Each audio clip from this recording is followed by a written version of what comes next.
All right. So we are good. I guess we can go ahead and get started. I know probably we will have people coming in more slowly as we continue. So I'll start a little bit slowly, just by kind of introducing the community conversations series. Actually, why don't I go ahead and quickly share my screen just because we have a graphic, so I might as well. So the Circle office is putting on a series called Community Conversations, which is a monthly discussion of usually social identity or social topics, often in the context of international identity or sort of an international frame of a way of looking at things. So last month we talked about intersectionality. Next month we're going to be talking about faith and spirituality. And this month, today is our panel on LGBTQ, queer and questioning students. So I'm very excited for this panel, and I want to get started, as soon as quickly as we possibly can. But first, a couple of words about the structure of this panel. So we are going to have a Q&A form that George is going to drop into the live stream chat.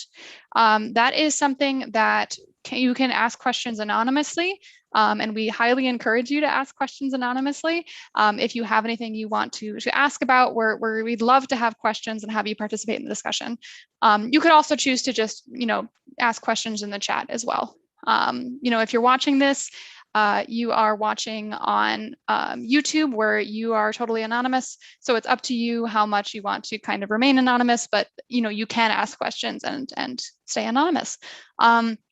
So with that, I want to go ahead and get started with some introductions. My name is Sarah Pauling. I am the Unite UW program manager in the Circle office. My pronouns are she, her, and I am going to be moderating this chat today. I guess I'll give it to George if you want to quickly introduce yourself. Yeah, hello, I'm George, they, them pronouns. I'm the program coordinator at Circle. I'm here supporting mostly, so you won't hear much of my voice or see much of me except probably in the chat, but please throw questions into the Q&A form, and if you also want to put things in the chat on YouTube, you're welcome to. Just remember, if you're logged into a YouTube account, that may show up, but if you're comfy with that, I can engage with you there as well. And George, have you put the Q&A form in the YouTube chat as well?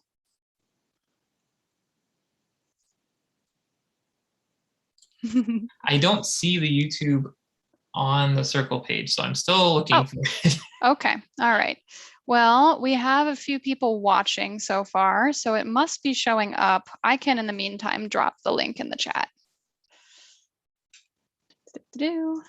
Yeah, I refreshed the Circle main page just now and saw the live button next to it. Okay, in that case, we want to go ahead and introduce our panelists. Claudia, do you want to get started? Sure. So, hi everyone. My name is Claudia. My preferred pronouns are she, her, ella. I am a second-year doctoral student in the College of Education. I moved to Seattle a year ago, so I'm very humble to be here. Like, speaking of my experience as a lesbian and an international graduate student. Awesome. Cole? Hi, yeah, my name is Cole. My pronouns are he, him, and I'm a junior undergraduate in the College of Built Environment studying urban planning and design. And yeah, I'm excited to be here to represent the trans masculine identity of this panel, I guess. Susan? Yeah, so great to see familiar faces and new faces. I'm Susan. Like Claudia, I'm also a second-year doctoral student at the College of Education here. And I also have another role, I guess. I founded a group called International Pride, and we serve as like a space and also like a resource point for international students who are queer or questioning. Yeah. All right, thank you guys. I am very excited to get started. I'm going to start us with a question that's a little bit more definitional in nature. So to kind of think about the terms that we're using in our title, queer, questioning, and LGBTQ. So I'm going to ask our panelists, and for any given question, you can choose to answer or not, just kind of speak up if you'd like to say something. What does the word questioning mean to you in the context of identity?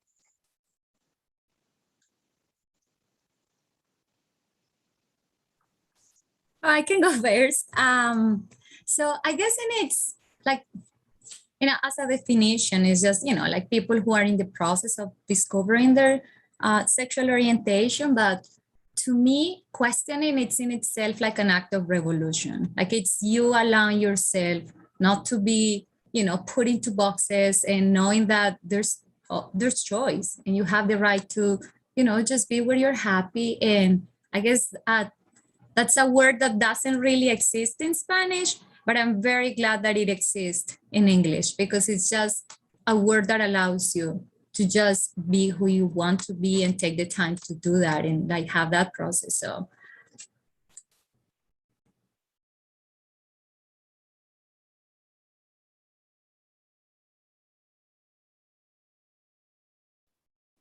Yeah, I would agree. I think it's a great definition, Claudia.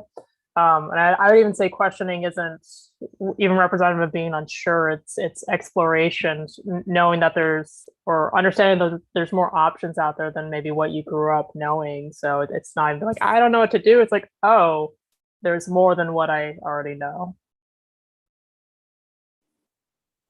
Yeah, actually, also, Claudia, thanks for bringing up like different languages. I was thinking like, oh, do I know the term for questioning Mandarin? And I do not, so I need to go look that up. I'm not very sure if that even exists there too. And I think for me, like I resonate with the two of you. I think questioning for me means you're beginning a journey in some sort. Like you have maybe the capacity or the interest, or it's just the right point of your life where you want to sort of express and explore the sides of like gender and sexuality and other sides of queerness to yourself. So I see it as like almost like the beginning of a storybook, kind of. Yeah. I like that beginning of the storybook. That's very nice. Similarly, I'm going to continue this line of inquiry and ask, in that case, what does queer mean to you? It's a big question.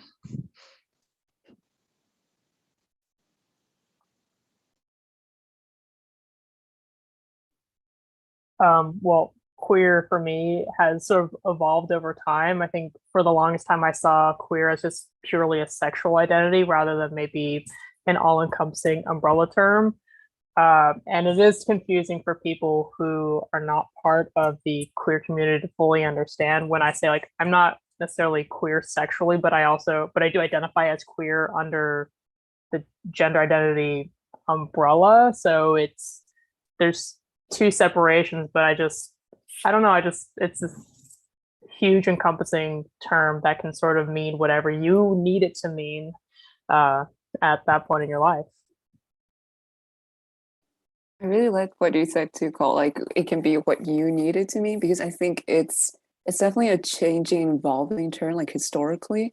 And I think that comes from people within the community gaining understanding of what it means to be queer and like the various ways that you can be queer, and then shaping that word too to mean different things. And I find that as such a beautiful relationship between like words and people. And I think for me, queerness represents, I think I've realized it's hard for me to understand what queer is, but I think it's become easier for me to define queer as what it is not. So I think anything that's outside of like heteronormativity, like cisgenderness, like anything that's more popularized and traditional in like gender and sexuality and around sex, like I think outside of that, I think for me represents queerness. And I think that understanding has helped me understand how queerness is not only about my own identities, it's also about how I interact with people, like the relationships I have, even if they're non-romantic. Yeah. yeah, I don't think there's much left for me to say. I think you both did a great job, and definitely anything that's not heteronormative, whatever form or shape that takes, then that's that identification of queer. And I really like that, like how the term has evolved, and it's not something like like that association necessarily with something sexual, or it can be anything. And I love the way you put it, Cole, like whatever you need it to be, that's what queer would be. So I love it. Yeah, I do take a great comfort in that sort of by definition, it defies definition component. I think that that's a particularly freeing notion for sure.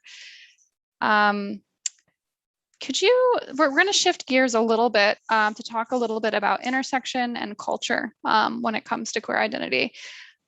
So for those of you who would like to respond, could you talk about the intersection of these identities or of this identity with your cultural background, however you define that, whatever that may mean to you?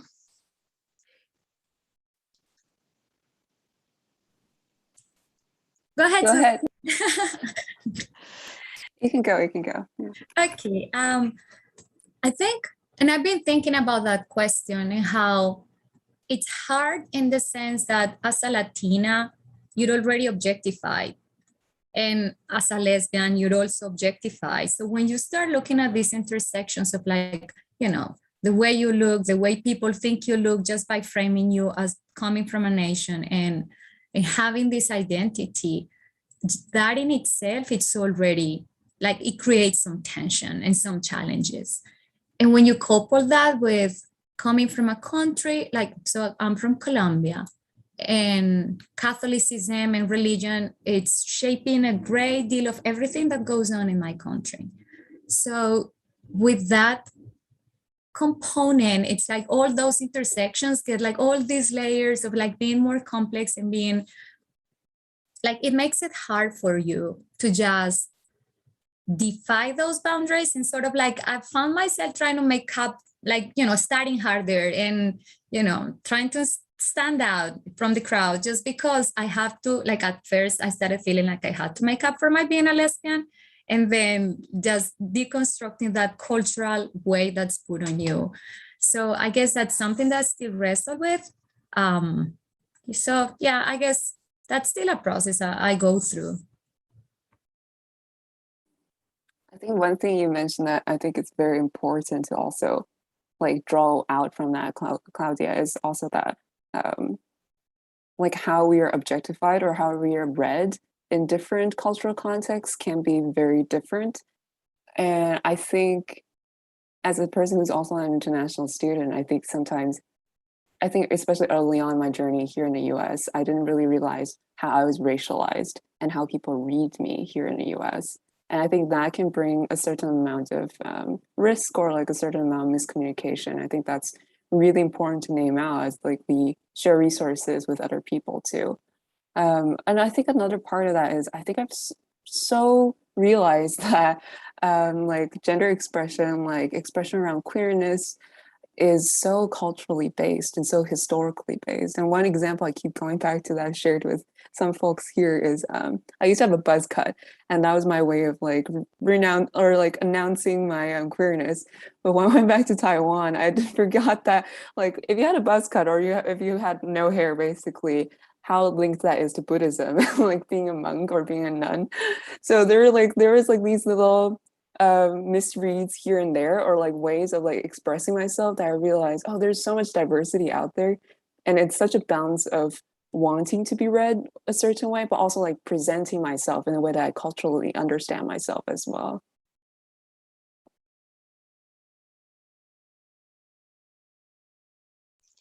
Yeah, I do think I've done some research, you know, regarding queer students studying abroad, because my previous position was study abroad, and it was really interesting to me, especially to see those points where students were feeling like their signals were being misread as soon as they entered a different cultural context. You know, the fashion is different. You know, what does it mean to, you know, look queer in this other country?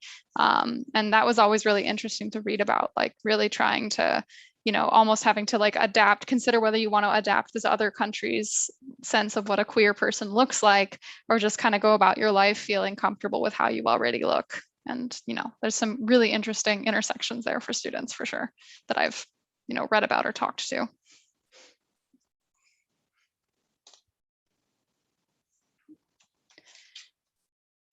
So thinking further, actually real quick first, George, do we have any questions in the forum or in the chat we should address?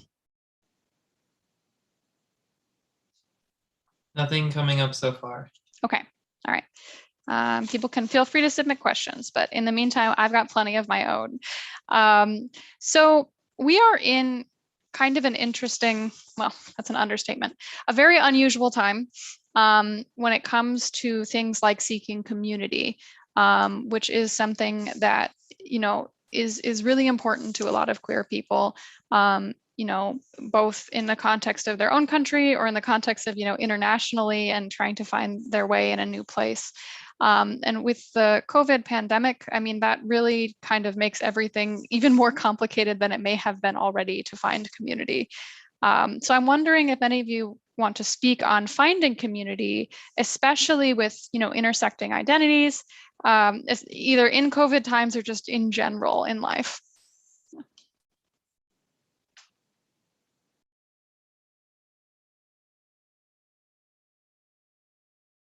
Yeah, I can definitely. Oh, sorry, Call. Would you like to? Okay. Okay. I guess this is also like a manifestation of how like COVID times and us being on Zoom has like these little new etiquettes. I wanted to do a shameless plug-in for like International Pride in the meantime. Okay, thanks, Sarah.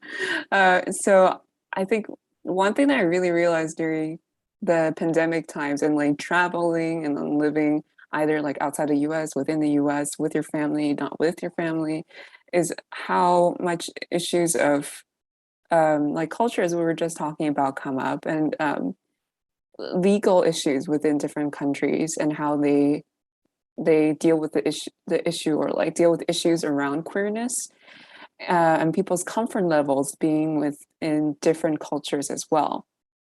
And I think one thing that we wanted to try and do in International Pride is to have a space to talk about transitions between different cultures. We come from completely different nations and countries, or we've grown up in multiple different nations and countries. But that shared sense of like having to transition from one place to the next includes like navigating our own expressions, like we were just talking about, but also navigating our personal safety. How do we communicate with loved ones and family, and like a myriad of like different issues that are specific to not only one kind of intersection, but like just intersections in general, like people transitioning between places. So if you find yourself in need of certain resources and you would like to community, feel free to like let me know. And like our website is on Circle as well. But also, I've also realized how being anonymous is such an important safe space too. So if you don't feel comfortable joining us, feel free to just email us and we can figure out some other way for you to get the resources you need, or just have a space for you to chat and like talk through some of the things you're experiencing or celebrate some of the things you're experiencing. Yeah. Yeah, I was simply going to touch on, I'm an older student finishing my undergraduate degree, and I worked for, an engineering firm for 5 years. So I was surrounded in an office by like 5 other cis straight dudes, and me being the only queer person in the company, and then coming back to school at 28 years old, being surrounded by Gen Zers, and definitely feeling more comfortable like being open about my queer identity, but at the same time, being older. And I think the queer generation of millennials and Gen Xers is very different than that of Gen Zers, where especially in Seattle, just hearing some of my queer classmates talk about how like they had a boyfriend in high school and not a big idea or a big deal. And I'm like, are you kidding me? Prop 8 was a huge deal when I was in high school. So navigating those conversations is kind of interesting. And it's almost this weird balance of just like trying not to be too queer because it's normalized for them. But I also want to, embrace my queerness at the same time, because, again, working in corporate America as the only queer person in the whole company, like, sucks ass. So you can't exactly embrace it. And then also just being older, creating community is harder in general. So it's been an interesting navigating that field. Yeah. Yeah, I guess I'll speak from my ignorance in the sense that I haven't started building like any community first year of COVID, just like, being in my bedroom, just doing my thing and not having anyone really to talk to. And I think that coupled with being socialized, like, you know, you don't show affection. Your queerness is not necessarily something that you just mention in like informal conversations and stuff. So I think those are things that have made it hard for me. But the reason I'm sharing this is because maybe other students are going through the same situation, right? So it's not like I feel less, I don't know, like social, whatever, because I've been here for a year and I don't have like my queer community. It's just that, as you mentioned, Sarah, it's been very unusual. And this first year was just hard for everyone. And you know, places are just starting to open up and vaccinations out there. And I think that makes it a little bit easier for people to also be out there. So I guess I'm hopeful for what's coming now that COVID's finally like leaving us alone. I'm curious, Cole said something interesting to me about sort of generational differences. And I'm curious if you two feel similarly or have noticed anything similar in the US or outside of the US when it comes to generational differences and sort of the perception of queerness from in or outside of the community. Absolutely. And I'm so hopeful for the future. I just see all these like teenage girls, boys, and define like every social norm that's been out there and like holding hands and showing affection in public and just coming out to their parents and everyone in school. And so that gives me so much hope for the future. It's still hard. And especially so with like different gender expressions and you know and obviously for men can be harder at some point in my country and in South America. I would say you know, like where we have like this macho ideal and trying to move against that, it's harder. But I think younger generations, they're just like doing all the hard work, and I appreciate that, but I also understand the challenges that come, you know, with that. So especially for like the trans community, I think they're still doing like the heaviest lift in my country and in South America.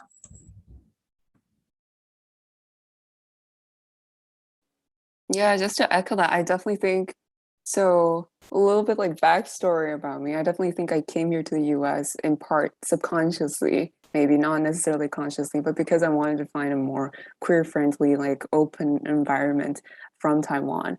And fast forward, I think like 3 years into my undergrad, same-sex marriage was legalized in Taiwan. That was not even heard of like when I was a student there. So just how quickly things can unfold has just astonished me.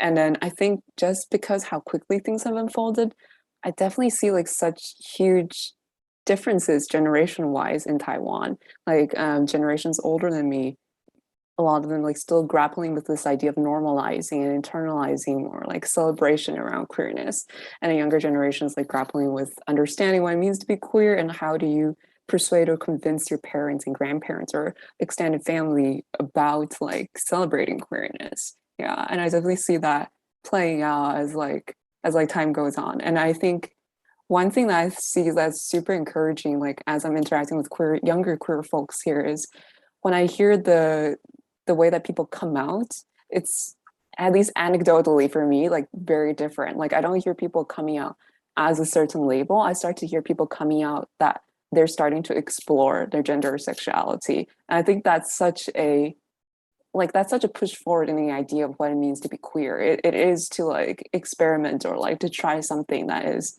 not popular, not traditional, rather than actually like pinning yourself down to one label, as we just talked about too. That's awesome. I hadn't really thought of that before, but you're right. You know, I do hear younger people kind of framing it more in that sense of exploration. That's really cool. I think, you know, about how quickly things change. My youngest sister went to the same high school that I did, you know, and it was, you know, when I was there, it was definitely, there was, you know, there were not many people that were out in my high school. The ones that didn't necessarily have a great time of it. But I remember my sister kind of chatting to me about, you know, her club and being like, oh, and, you know, the star of the play this year is a lesbian and she's so cool. Which I just thought was very charming.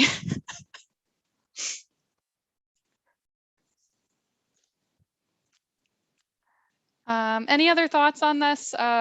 you know, talking about either generationally or just kind of community in general?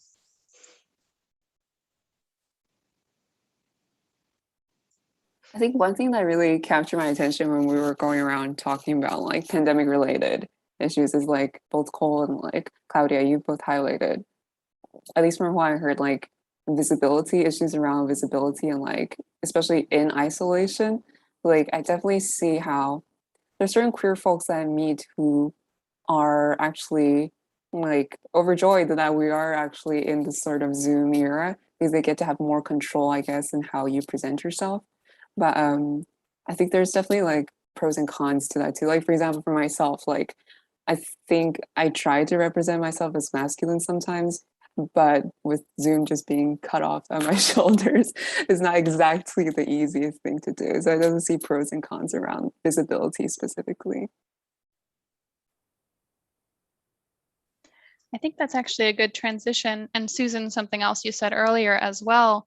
I wanted to talk a little bit about anonymity because this is a concept that has kind of come up and has been intertwined with some of the things we talk about as queer people internationally or within the United States. So the concept, it's kind of a big one. So we're thinking about kind of what does it mean to us to be able to be anonymous, to choose to be or not to be anonymous. It can be a privilege, it can be a safety net. And how does that kind of intersect with our day-to-day lives and our identities? So I know that's a big question. So if you want to take a minute to think about it, but just sort of, I think it's really quite appropriate in a session like this one, where we're placing some premium on anonymity as well.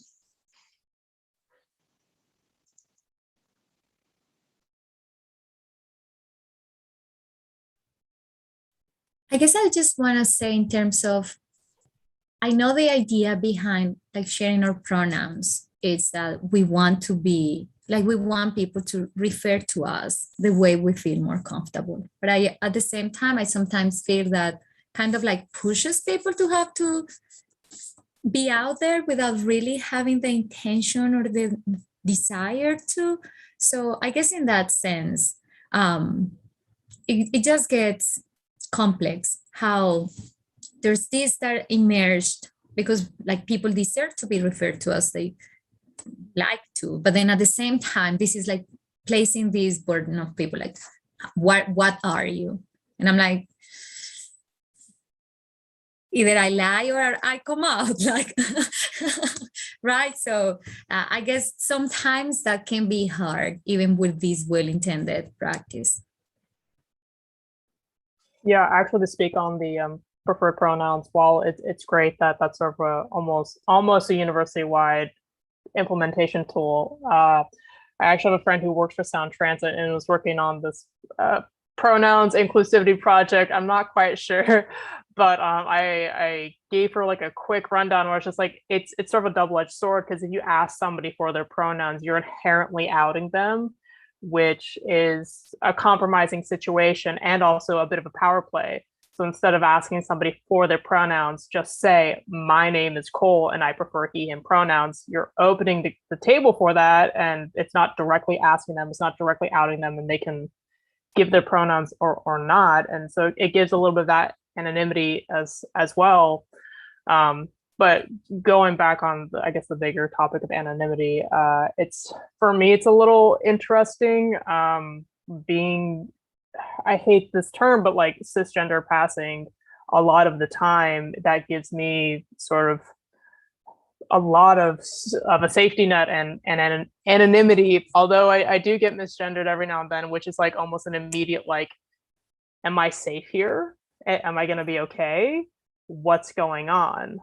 And it's not like I'm trying to not disclose that I'm trans, but it's so difficult because I'm just like I'm not in the closet, but obviously I'm very concerned for my own safety. Yet I also choose moments of when I am out. Like whenever I go to the gym, which is like 4 to 5 days a week, I intentionally wear queer clothing, so rainbow flags, trans people belong in sports, anything like that, because I love the gym. I love working out. I think it should be accessible for everyone, and it's an inherently male-dominated space and not queer friendly. So that those are moments where I'm just like, I feel comfortable enough in this space to be very open and out, so everyone else can at least know they have one ally here. um, but so I'm very privileged in the sense where I do get to sort of pick and choose when I can be anonymous in day-to-day life and not just on the internet.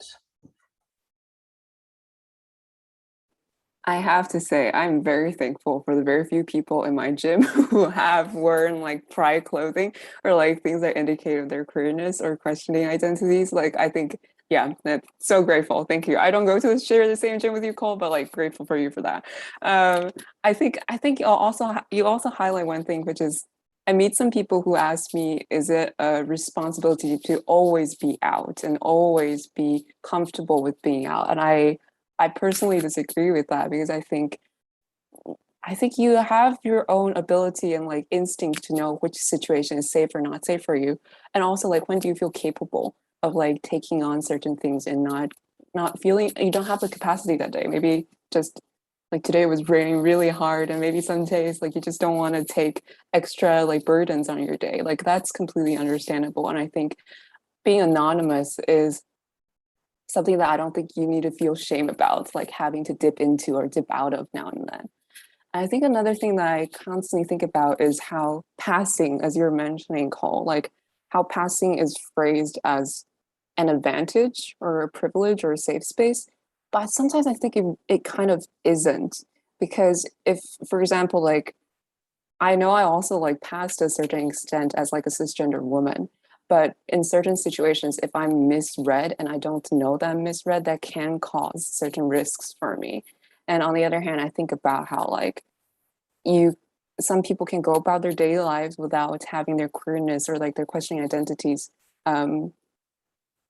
like receiving negative attention from other people. But at the same turn, it might also be difficult for them to then reach out for the appropriate resources. So I think it's really a double-edged sword with pros and cons. And I don't think like passing or being anonymous is necessarily just very simply an advantage. I definitely think there's like complexity around that. Yeah, actually. Oh. Go ahead, Cole. Sorry. No, to touch on that, I do think it's a double-edged sword. I mean, more specifically for my own mental health. I'm sure we all know how exhausting it is when cis men think I'm a cis dude and talk to me about some utter bullshit. And I'm like, what?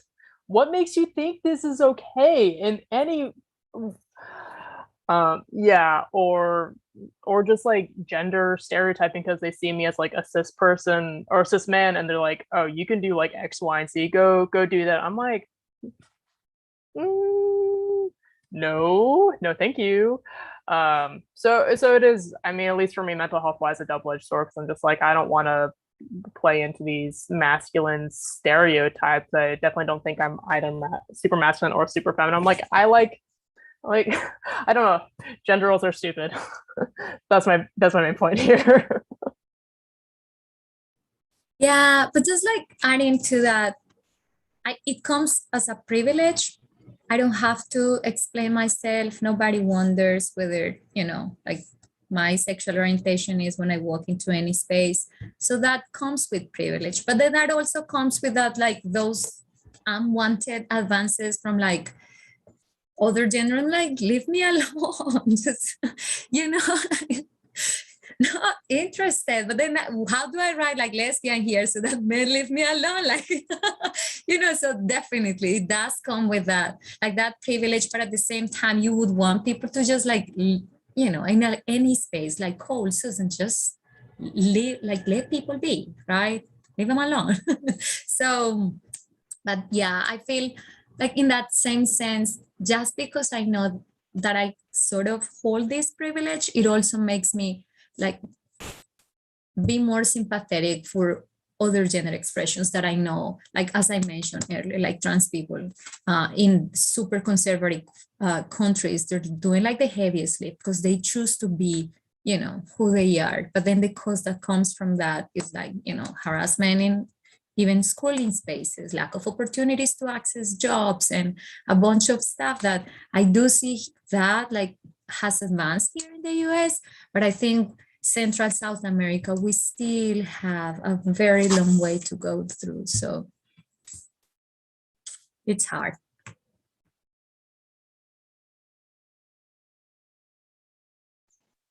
I hope this question makes sense, but Claudia, with what you're talking about, we're discussing sort of visibility and anonymity, and then also sort of the way these things can sort of change across borders.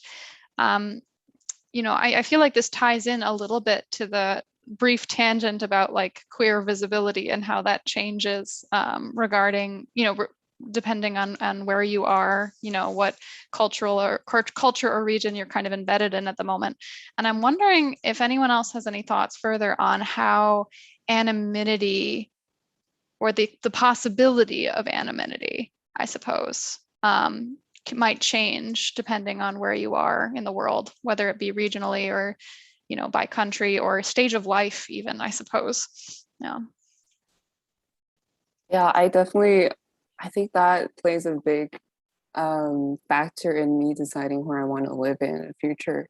At times I think about how, well, Seattle itself is in comparison to a lot of places I lived in, like such a queer friendly place.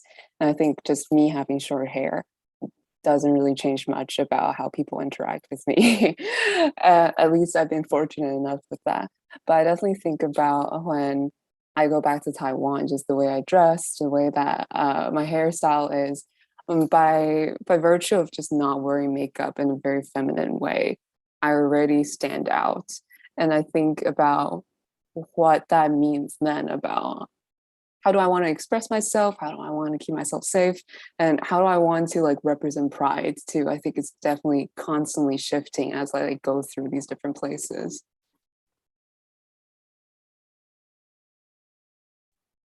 Yeah. Well, I don't.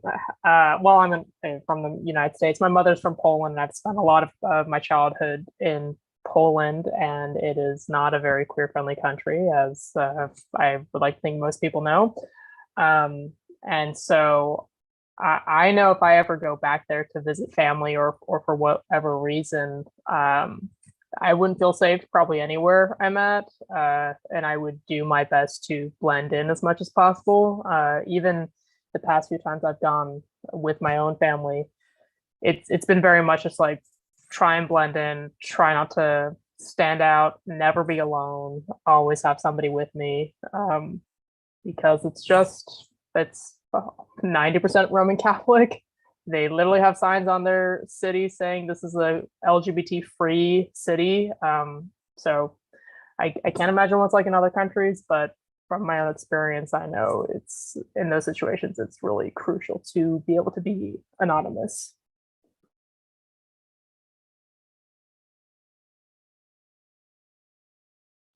Well, thank you for sharing that. That is so hard and heartbreaking to even hear about, honestly. But yeah, I have friends in Poland who are not having a great time at the moment. So thinking, now that we're kind of back on the topic of sort of cross-border and international identity, could you talk at all about, if you feel that globalization has impacted international queer communities, so the increasing interconnectedness of our world, do you feel that that has sort of influenced the way queer communities in different countries, function and relate to each other?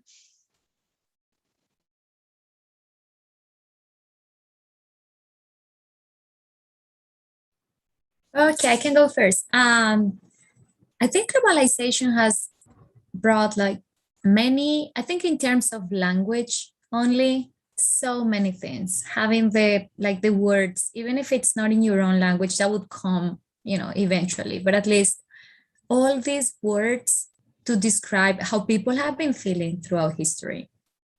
And now that label might now represent, and like I know for some communities, like, why are you labeling something that's just like normal in my society?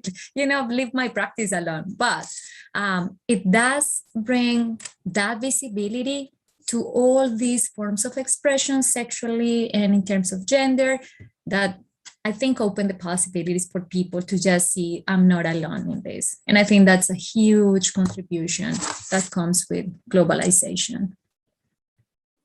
Yeah, like about language too. I also want to name like there are so many beautiful things around like queerness and questioning identities, like in Taiwan, like not just like the sort of more deficit-based lens upon looking at it too.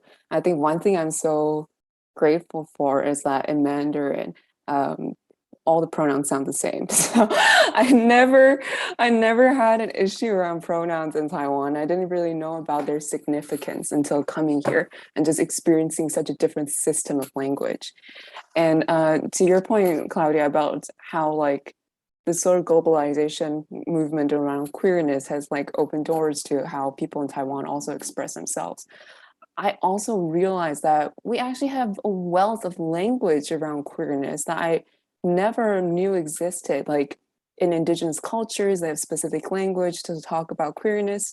And there's actually like this, lately I found there's like a dictionary for like queer words in Mandarin that was published like a few decades ago.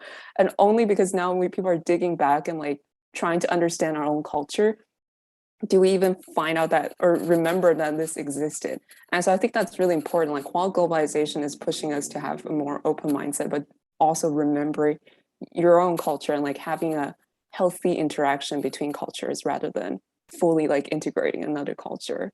Yeah. And I was just so proud to like find out these random little bits of stories and histories here and there.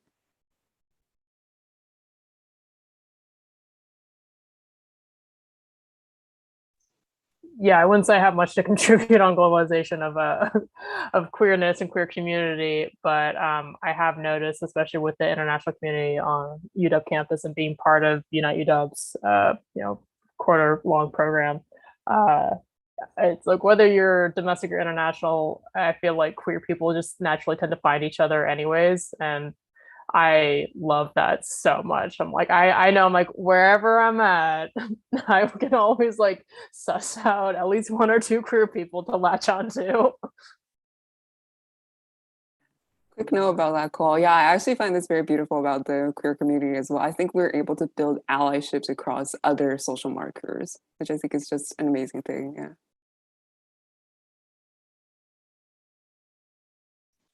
Okay, I think we have a little more time. So George, I wanted to ask if we had any questions in the chat or in the form.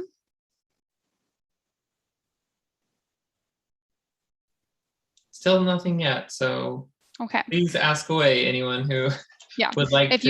if you guys have questions, now's the time. I'm gonna ask one more of my own. And Susan, you kind of touched on this briefly with pronouns in Mandarin. And I kind of wanted to know if any of you wanted to speak more on, if you speak more than one language, how has sort of translating the queer experience, like the terms and the language or just conversations about queerness, how has that translation come into play when it comes to your identity?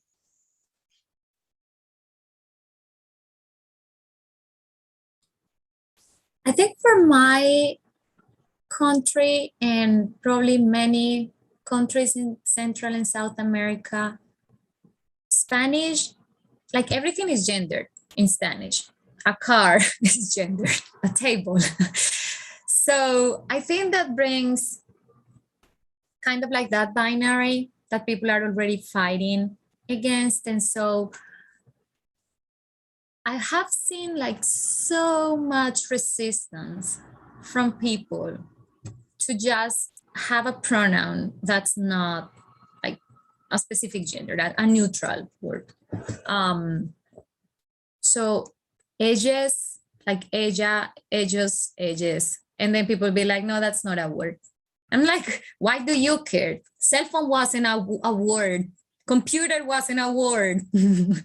If we can create words for that, I'm sure we can create words to respect people. But so there's this fight, and also, so not only resistance in the sense of like making language be more responsible, like for gender identities, but also with the creation of the labels, sort of like that those many words from the number of letters that we have in our, LGBTQIAS2 are things that are just like picking up in Spanish. And I think it comes more with like activism, trying to, activists in the queer community and feminists, just trying to like push that out there. But I think we're still very far from having languages that are responsible and that are respectful for all those identities. So yeah, just by having a language in which everything is gendered, I think that's bringing with that complexity that's making people even more resistant.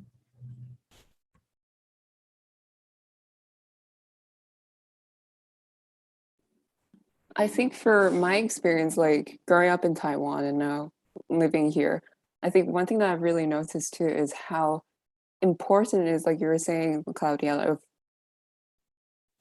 being able to critique our own cultures and having like people of that same culture be the people who change or like drive change or like create new ways to like be in that culture. Sorry, I'm distracted by chat.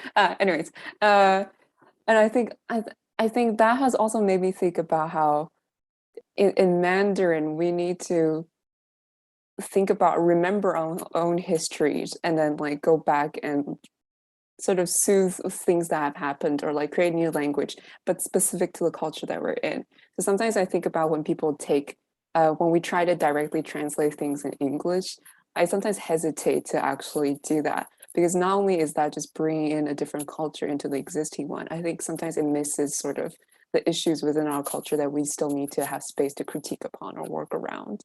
And about translating experiences between different cultures, I think one interesting thing that I thought about was when I was growing up, the word in non-binary didn't exist in Mandarin, but now, okay, I think maybe Claudia has like a similar experience, but now it does, it exists and is from like borrowing language. And I wonder if sometimes I think about how I can sort of borrow language from Mandarin to describe things in English too, like have it be like multi-directional rather than just going one way, you know? I mean, I'll also add that I didn't hear of the term non-binary until I was like 21 or 22. I'm not even sure it existed when I was in high school, but just wanted to give you that credit. I think it's like, at least within the past 15 years, a relatively new term. So just to add to that, I'm like even worse situation because obviously I'm permeated by my country, my language. And so I come up here and I'm in a class and I see a flag and I'm like, oh, I wonder where that, like, where she's from. Oh, it's a non-binary flag. I spent time looking for the country and to just realize like, oh, so not only the non-binary word, but there's a flag that comes with it. So that's how far behind we are. We're picking up slowly.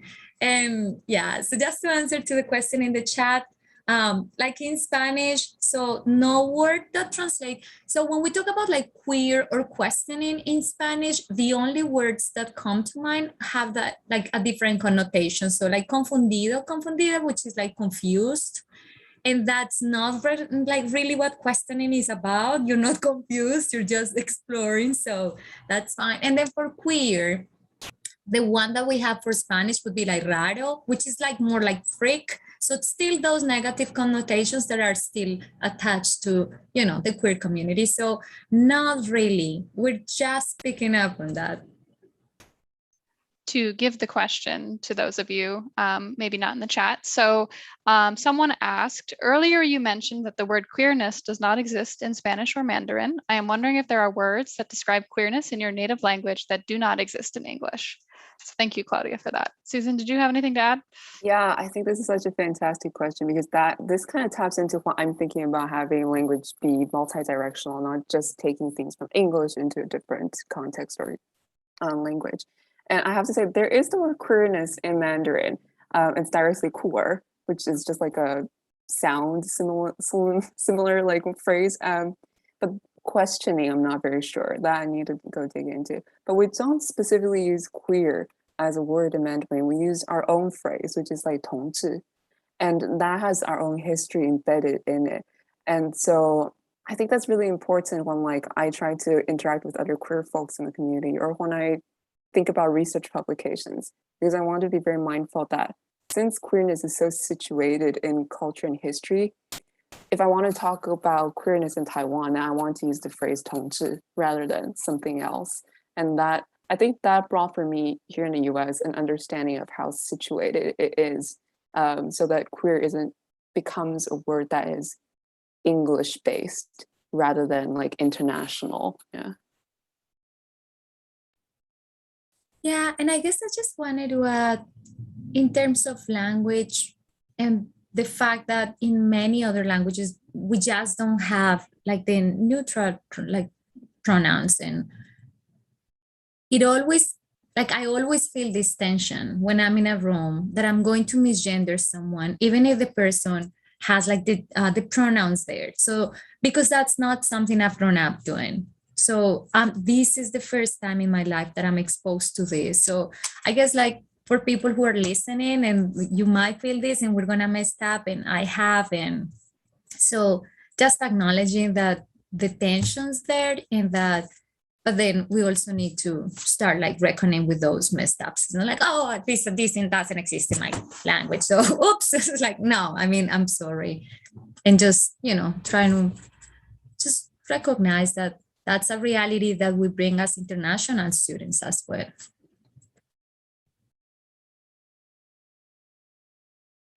Thank you for that, Claudia.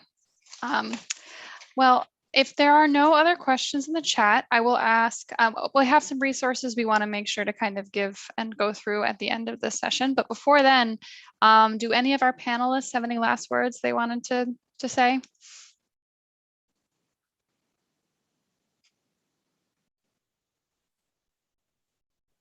We don't Being have queer, to. I was gonna say being queer is great, questioning's great, it's all great. And if you're in Seattle, it's a great city to be in that area.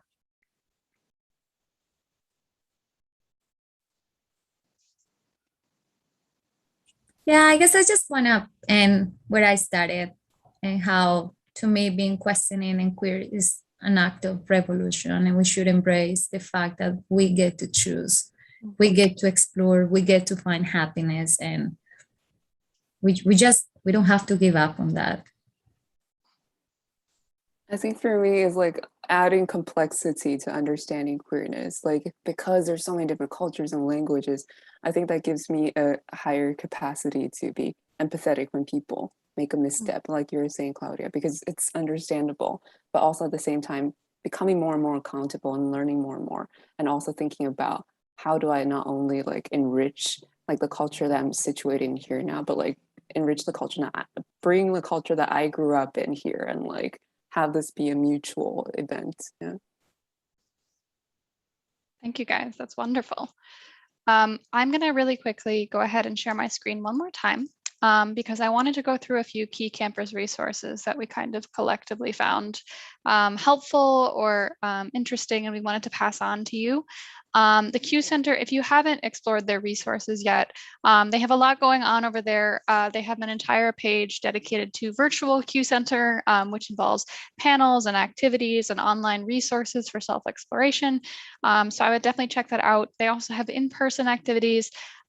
Lavender graduation, last year virtual, this year I'm not sure what they're going to be doing yet, but this is sort of an event they do to celebrate graduating queer students.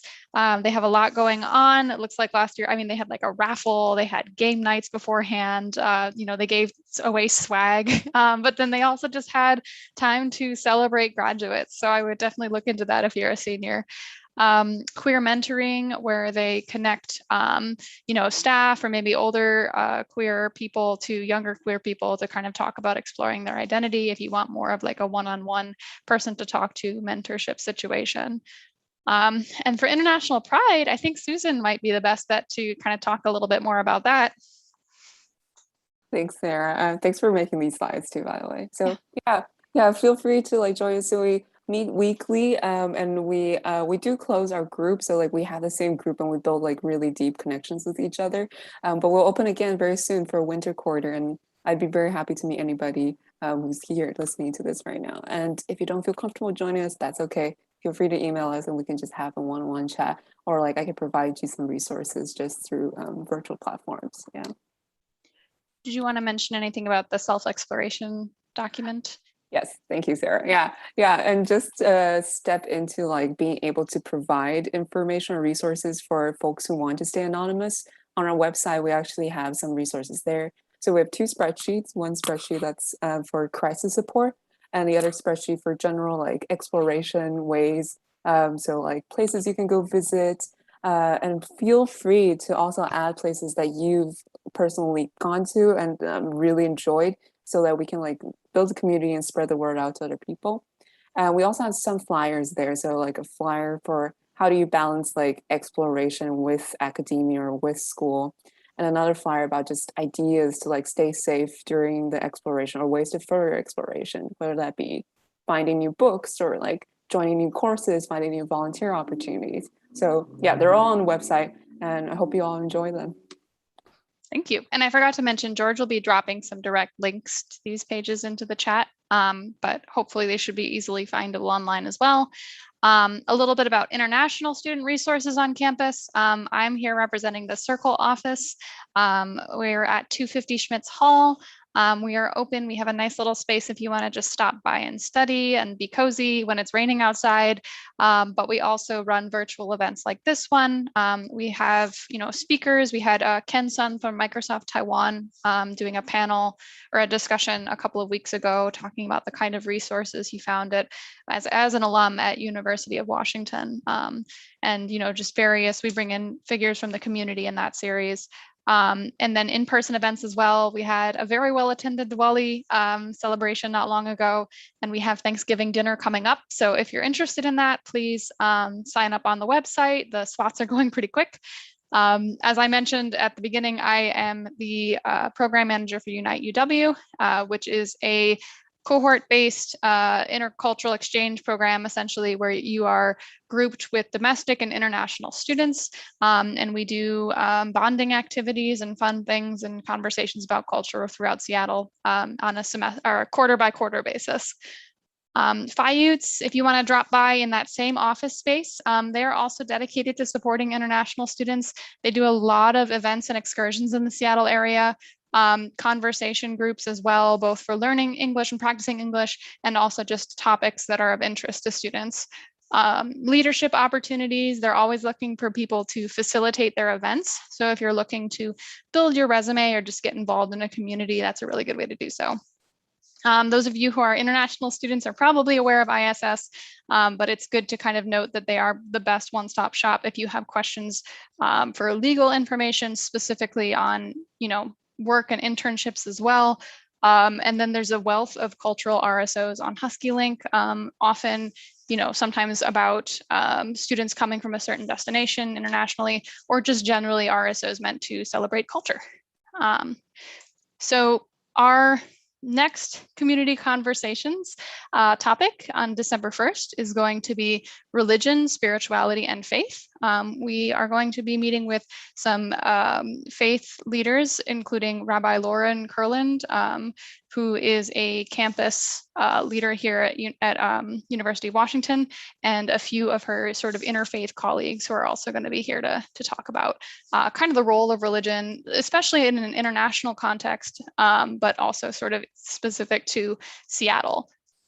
So you can check out that and other events on the Circle calendar. If you are interested in hearing us talk about or bring in guests to talk about any specific topics, please feel free to email me, and we'd be happy to kind of take your suggestion. All right. So I believe that kind of is everything. Thank you so much for attending. I hope you found this session as valuable and enlightening as I did. And I hope you have a good evening.